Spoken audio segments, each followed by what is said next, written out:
Parati ka bang inaantok? Kahit sa umaga ay pagod pa rin? Kahit nakatulog na ng sobra sa 8 oras sa gabi? Alam nyo ba na pwede itong senyales ng tinatawag nating daytime somnolence? Ang daytime somnolence o yung pagiging antukin during daytime ay pwedeng isang simptomas ng underlying health issues. Ang chronic na lack of sleep or kulang sa pagtulog is linked to many other illness that is associated with inflammation. Yes, hindi lang po yung ating pagkain and yung ating lifestyle ang nakakaapekto ng ating pangangatawan.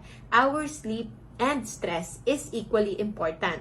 So this is why we have to make sure we have adequate rest at night. So paano malalaman kung meron ka ng daytime somnolence? So, we have what we call as Epworth Sleepiness Scale. So in a scale of 0 to 3, how likely are you to fall asleep? 0 as walang chance, 1 as slight chance of dozing or sleeping, 2 as moderate chance of sleeping, and 3 as high chance of sleeping sa mga situations na ito. So I will tell you one by one kung ano yung mga situations and try to answer. If it's 0, walang chance, 1 slight chance, 2 moderate chance, and 3 as high chance of you falling asleep or makakatulog sa mga sitwasyon na ito.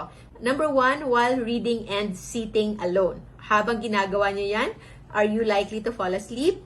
Number 2 would be watching TV or watching Netflix or watching YouTube. Kung merong chance na nakakatulog kayo, try to answer it in a scale of 0 to 3. Number 3, kapag kayo ay nakaupo lamang in a public place. Number 4 would be driving, habang kayo ay nagda-drive at huminto ito sa traffic light. Number 5, bilang isang pasahero sa isang sasakyan for 1 hour, how likely are you to fall asleep? Number 6, kung merong quiet time in the afternoon, kahit walang alcohol, kapag wala na rin kayong kailangan gawin, how likely are you to fall asleep? And lastly, kapag kayo ay merong opportunity na pwedeng magpahinga and wala namang kailangan gawin, how likely are you to fall asleep?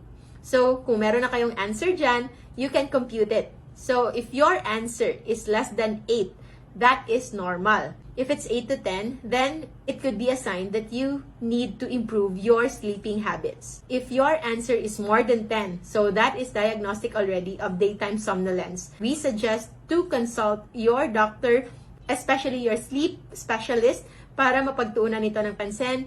But in general, try to look at the things that you can improve, including your food and water intake habits. Generally, mas maganda if we sleep on an empty stomach. So kung pwede, yung hapunan po natin at least 4 hours before our bedtime, and yung bulk of our water intake, wag na masyadong damihan yung water intake, around 2 hours before bedtime. Kung meron kailangang inuming gamot, pwedeng uminom ng kakaunting tubig lang, but hindi kailangang sobra-sobra yung daming tubig na iinumin bago matulog, so that our body will be able to experience the rest that it needs. Circadian rhythm is very important in normalizing our homeostasis o yung balanse sa ating katawan so that we achieve our optimum health. I hope you learned something today in this video. See you again next time!